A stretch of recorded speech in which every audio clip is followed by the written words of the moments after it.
Bismillahirrahmanirrahim. Assalamualaikum warahmatullahi wabarakatuh. Alhamdulillahirabbil alamin. Wassalatu wassalamu ala nabiyyina Muhammadin wa ala alihi wa sahbihi ajma'in. Amma ba'd. Kita panjatkan puja dan syukur kepada Allah Subhanahu wa taala pada kesempatan pagi yang sejuk ini. Kita masih kembali diberi kekuatan, kesehatan, hidayah serta taufik dari Allah sehingga kita bisa berkumpul di dalam suatu majelis untuk mendengarkan kultum. Apa kultum? Hah? Kalau di Lombok kultum artinya apa? Kuliah 7 menit. Kalau di Jawa beda.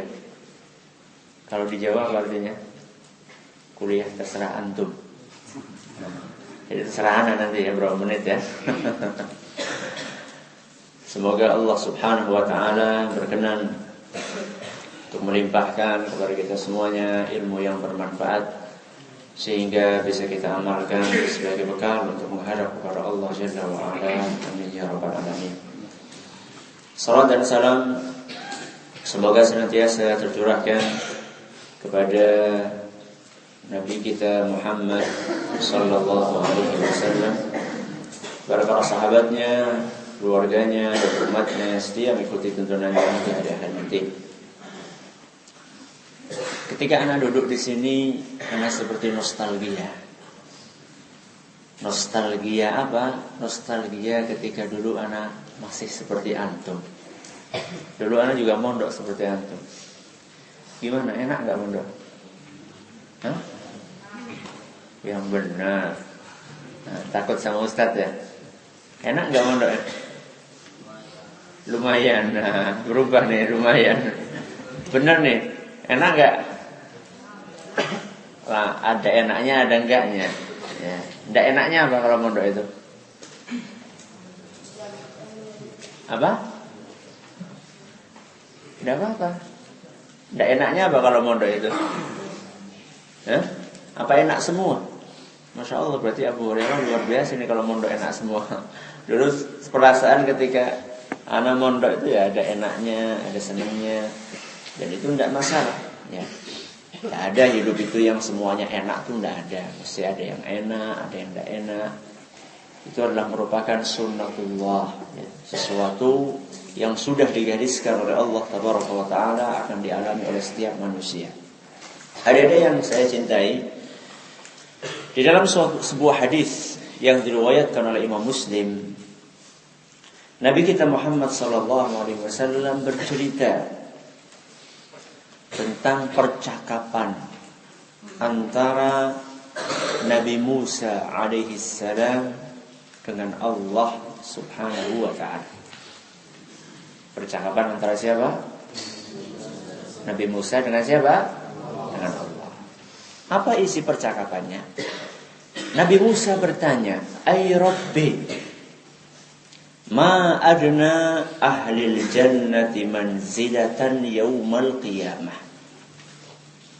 Pertanyaannya Nabi Musa kepada Allah Subhanahu wa ta'ala, "Wahai Rabbi, siapakah orang yang derajatnya paling rendah di surga?" Ini pertanyaannya siapa? Nabi Musa.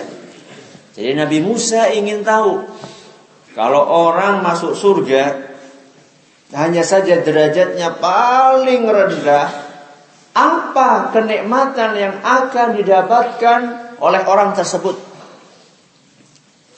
Orang yang derajatnya paling rendah di surga, siapa dia? Dan apa yang akan didapatkan oleh orang seperti itu di surga? Dijawab, "Idza dakhala ahlul jannatil jannah." Manakala penduduk surga semuanya sudah masuk ke dalam surga, maka didatangkanlah seorang yang terakhir masuk surga. Dia berjalan tertatih-tatih menuju ke depan pintu surga. Sesampai di depan pintu surga, Dia dipersilahkan, udkhulil jannah, silahkan masuk ke dalam surga. Orang ini kenapa terlambat? Yang lainnya sudah pada masuk, ini baru datang. Kenapa terlambat? Hah? Antum kalau misalnya terlambat masuk kelas, kenapa? Hah? Kenapa terlambat masuk kelas? Antum gak ada yang pernah terlambat masuk kelas? Hah? Dia terlambat karena mampir dulu. Mampir kemana? Kalau mampir ke warung kopi enaknya. Mampir kemana? Mampir ke neraka dulu. Untuk dibersihkan apanya? Dosa-dosanya. Dia dibersihkan dulu dosa-dosanya sampai bersih. Dan itu diceritakan dalam hadis lain bahwasanya orang yang terakhir masuk surga adalah seorang yang dibersihkan dosa-dosanya di neraka sampai dia itu berubah menjadi arang. Tahu arang antum? Nah, berubah menjadi arang, sudah hitam semuanya tubuhnya. Kemudian dilemparkan ke depan pintu surga, lalu disiram dengan ma'ul hayah, dengan air apa? Kehidupan. Lalu tubuh yang sudah jadi arang tadi tumbuh seperti tumbuhnya ketumbuhan, sedikit sampai berubah lagi menjadi tubuhnya yang asli. Kemudian dipersilahkan untuk masuk surga. Nah, ketika dipersilahkan untuk masuk ke dalam surga itu, ada nggak bedanya antara dia dengan orang yang sudah lebih dahulu masuk ke surga? Ada bedanya nggak? Apa bedanya? Telat. Itu saja. Kalau sudah masuk ke dalam nggak ada bedanya. Bedanya adalah ada stempel. Apanya? Ada stempel mantan penghuni apa? Neraka. Residivis. Jadi masih ada sisa hitam ya, di kepalanya yang menunjukkan bahwasanya ini bukanlah orang yang langsung masuk ke mana? Ke surga. Nah, orang tadi dipersilahkan oleh Allah Subhanahu wa taala, udkhulil jannah, silahkan masuk ke dalam surga. Ketika dia dipersilahkan untuk masuk surga, dia tidak bergegas untuk masuk.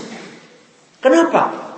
Sudah dipersilahkan untuk masuk, dia tidak segera untuk masuk ke dalamnya. Kenapa? Dia berkata, Rabbi, kaifa adkhuluha? Wa qad nazala an-nasu manazilahum wa akhadhu akhadhatihim. Wahai Rabbi, bagaimana saya bisa masuk ke dalam surga? Sedangkan orang-orang yang sebelum saya semuanya sudah masuk ke dalamnya, dan kenikmatan yang ada di dalamnya sudah diambil semuanya oleh mereka. Jadi dia pikir kalau saya masuk ke surga, saya mau tinggal di mana, wahai Rabbi? Jadi dipikir kayak di dunia saja, beli rumah, kaplingannya sudah apa? Sudah habis. Jadi saya kaplingannya dapat di mana, wahai Rabbi? Kalau saya masuk ke surga, saya ditaruh di mana? Kemudian kalau saya masuk pun, saya dapat apa? Karena orang-orang sebelum saya sudah masuk semuanya, dan kenikmatan yang ada di dalamnya sudah diambil semuanya. Saya dapat apa, wahai Rabbi? Jadi dia nggak segera masuk. Dia tanya dulu kepada Allah. Nanti jangan-jangan masuk nggak dapat apa? Nggak dapat apa-apa. Akhirnya dia bertanya kepada Allah Subhanahu wa taala dengan pertanyaan tersebut. Maka apa jawaban dari Allah Tabaraka wa taala? Kata Allah Subhanahu wa taala, "Atarda an yakuna laka mithlu mulki malikin min mulukid dunya?" Kata Allah Subhanahu wa taala, mau enggak? Rela enggak? Kamu saya masukkan ke dalam surga, dan kamu akan saya beri seperti kekayaan seorang raja yang ada di muka bumi. Seperti apa? Raja. Kalau raja sekarang apa? Presiden. Nah, kamu mau nggak seperti kekayaan seorang presiden? Kalau kita yang ditanya gimana? Antum mau nggak punya kekayaan seperti presiden? Seperti bupati sudah alhamdulillah. Atau seperti camat sudah alhamdulillah. Ini akan diberi seperti kekayaan seorang apa? Raja. Ditanya sama Allah, gimana? Atarda? Kamu rela? Kamu ikhlas? Ya jelas ikhlas. Gimana enggak? Diberi kekayaan seperti seorang raja, padahal itu adalah derajat yang paling apa? Yang paling rendah di surga. Maka kata dia, raditu ya Rabbi, saya rela wahai Rabbi dengan kenikmatan yang akan engkau berikan kepadaku. Ternyata belum cukup. Kata Allah Subhanahu wa ta'ala, lakadzalika wa mithluhu wa mithluhu wa mithluhu wa mithluhu wa mithluhu. Engkau akan saya beri, engkau akan aku beri seperti kekayaan seorang raja dikalikan 5 kali lipat. Berapa? 5 kali lipat kekayaan seorang apa? Raja. Itu derajat yang paling apa? Yang paling rendah di surga. Sudah wahai Rabbi, cukup wahai Rabbi, rela saya. Gimana ndak rela? Kita dapat emperan surga saja sudah apa? Sudah alhamdulillah ya. Ternyata belum cukup. Kata Allah Subhanahu wa ta'ala, lakadzalika wa asharatu amsalihi. Engkau akan mendapatkan kekayaan seperti itu masih dikalikan 10 kali lipat lagi. Berarti berapa? Hah? Berapa? Jangan ngantuk ya. Berapa kali lipat berarti? Berapa? 50 dong. Dikalikan 5 terus dikalikan berapa?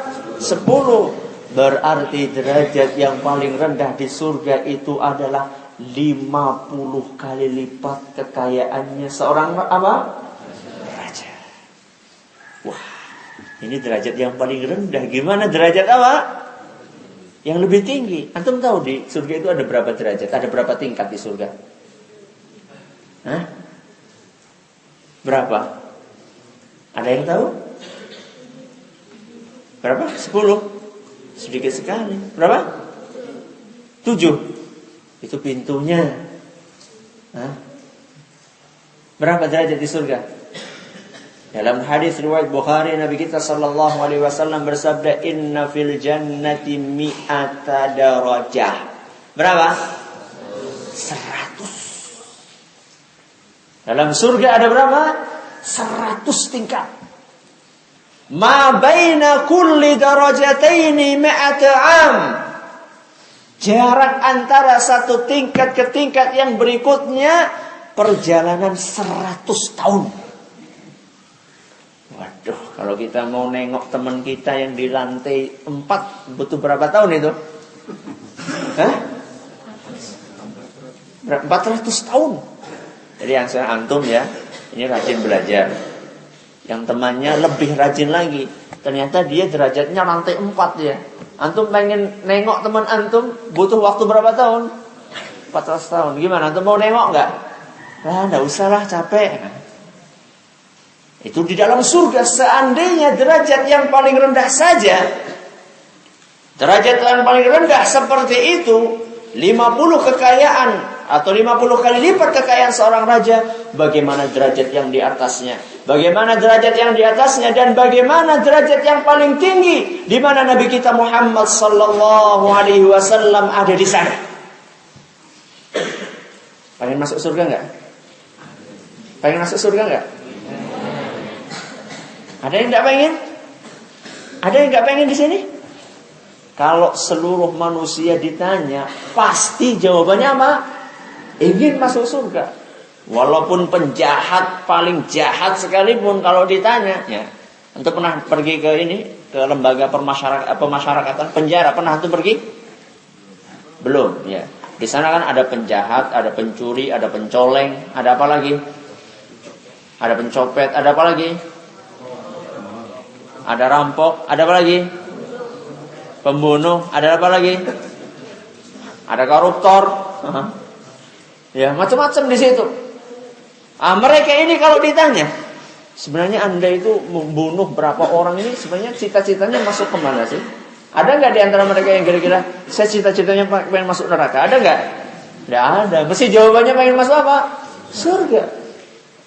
Semua orang kalau ditanya cita-citanya pengen masuk surga, tapi ternyata kata Nabi kita Muhammad SAW, ada di antara umat Islam ini yang tidak mau masuk surga.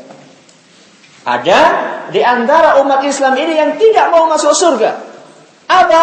Kata Nabi SAW dalam sebuah hadis yang diriwayatkan oleh Imam Bukhari, kullu ummati yadkhulunal jannah illa man aba. Seluruh umatku akan masuk surga kecuali yang tidak mau. Seluruh umatku akan masuk surga kecuali apa? Yang tidak mau. Berarti ada di antara umat ini yang tidak mau masuk mana? Masuk surga. Para sahabat bertanya, heran mereka, ya Rasulullah, wa man ya'ba? Para sahabat bertanya kepada Rasul, wahai Rasul, siapa yang gak mau masuk surga? Sedangkan kita saja mau apa? Masuk surga. Semua dari kita pengen masuk surga. Tapi kata Nabi SAW, ada di antara umat ini yang tidak mau masuk surga. Siapa mereka? Kata Nabi SAW, man ata'ani dakhalal jannah. Barang siapa yang taat kepadaku, maka berarti dia itu mau masuk surga. Yang taat berarti mau apa? Masuk surga. Wa man asani faqad aba. Barang siapa yang tidak apa? Taat kepada Rasul, berarti dia tidak mau masuk surga. Gimana, banyak enggak yang enggak mau masuk surga? Banyak enggak yang mau masuk surga? Banyak. Ya, yang tidak taat kepada Rasul berarti enggak mau masuk surga. Yang tidak mau belajar berarti tidak mau masuk apa? Surga. Iya enggak? Antum suruh belajar mau enggak? Hah? Ya kadang-kadang Ustaz kalau mau ujian mau. Kalau tidak mau ujian lebih baik apa? Main bola. Orang-orang seperti ini berarti tidak mau masuk surga. Ya. Karena mencari ilmu adalah jalan untuk menuju ke surga. Dan mencari ilmu diwajibkan oleh Nabi kita Muhammad SAW. Berarti orang yang tidak mau mencari ilmu berarti dia tidak taat kepada Rasul SAW dan dia tidak mau masuk apa? Surga. Termasuk juga orang yang tidak mau mengamalkan ilmunya. Orang yang tidak mau mengamalkan ilmunya ini juga orang-orang yang tidak mau masuk apa? Surga. Sudah tahu yang namanya hubungan antara wanita dengan laki-laki itu apa? Haram. Masa iya? Hah? Hubungan antara laki-laki dengan perempuan haram? Halal? Halal apa haram? Hah? Tergantung apa? Ya, ada yang halal dan ada yang apa? Haram. Halal kapan? Kalau sudah nikah. Haram kapan? Oh, sudah tahu semua ilmunya, prakteknya mana? Mana prakteknya? Ini biasa nih anak-anak seumuran antum ini. Ini SD apa SMP? SMP sama SMA. Biasa umur-umur seperti antum, ya, umur-umur pubertas. Apa tuh? Masa-masa puber. ABG, anak anak baru gede, ya. Kalau rasanya kalau tidak dapat salam dari santriwati itu gimana rasanya? Ya. Kalau mendapatkan salam rasanya berbunga-bunga padahal nggak tahu yang ngirim salam itu siapa. Jangan-jangan yang ngirim salam itu apa? Orang yang tidak tahu kita bagaimana. Di sini kita tertuntut untuk mengamalkan ilmu kita. Ya. Kalau kita ingin masuk surga maka kita harus taat kepada Rasul SAW. Antum tahu yang namanya orang pacaran, ya. Yang namanya orang pacaran itu pasti ada unsur bohongnya. Tidak mungkin nggak ada unsur bohong, itu tidak mungkin. Ya.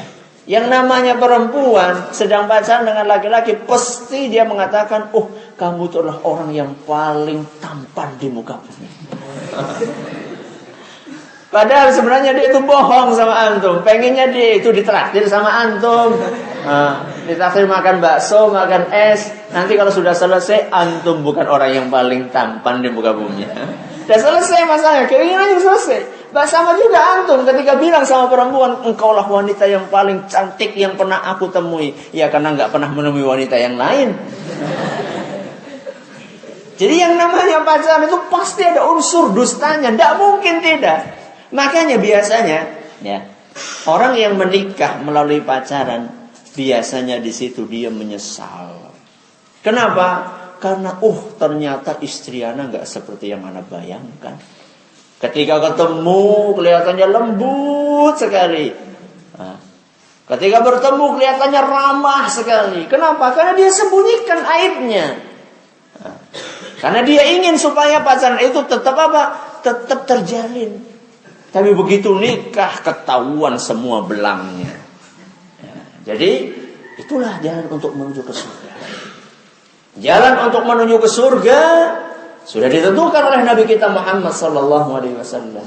Barang siapa yang taat kepada beliau dia akan masuk surga. Tapi barang siapa yang tidak taat kepada beliau dia berarti tidak mau masuk apa? Surga. Jadi untuk masuk ke surga derajat orang yang paling rendah di surga sebagaimana disebutkan dalam hadis riwayat Muslim, berapa kali kekayaan seorang raja? 50 kali lipat. Kemudian dijelaskan oleh Nabi SAW bahwasanya ada di antara umat ini yang tidak mau masuk surga. Siapakah mereka? Orang-orang yang tidak taat kepada siapa? Rasul SAW. Dan yang mau masuk surga adalah orang yang apa?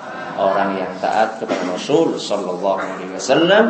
Semoga Allah Subhanahu wa taala memberikan taufiknya kepada kita semua untuk senantiasa taat kepada Rasul sallallahu alaihi wasallam. Ada yang bertanya?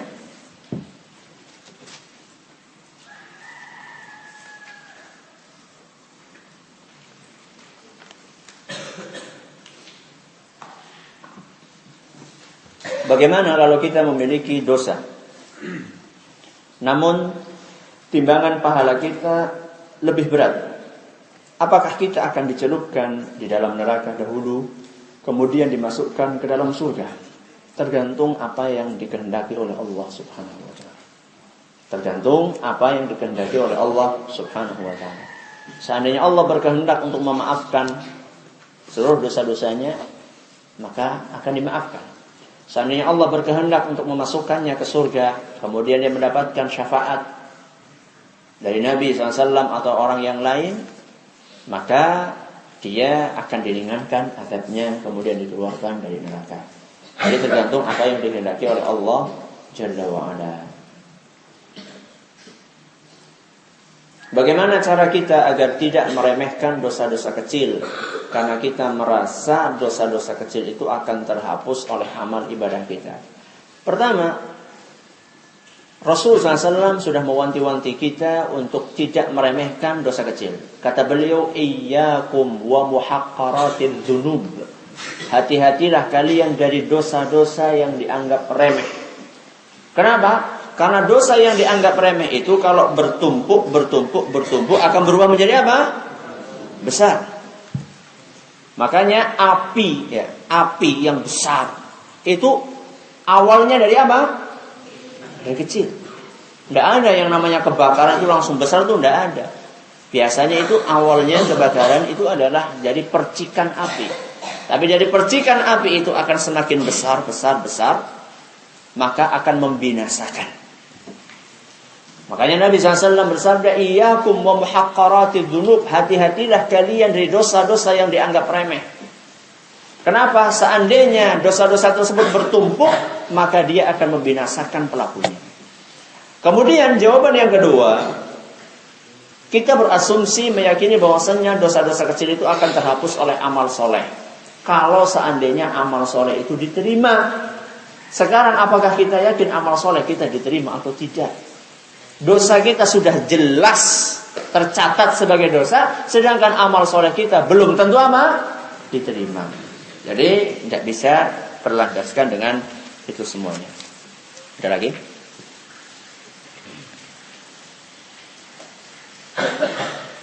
Hujan-hujan kayak gini anaknya apa? Tidur. Udah surut? Karena kita cukup sampai di sini. Segala perhatiannya kami ucapkan terima kasih atas segala kekurangannya.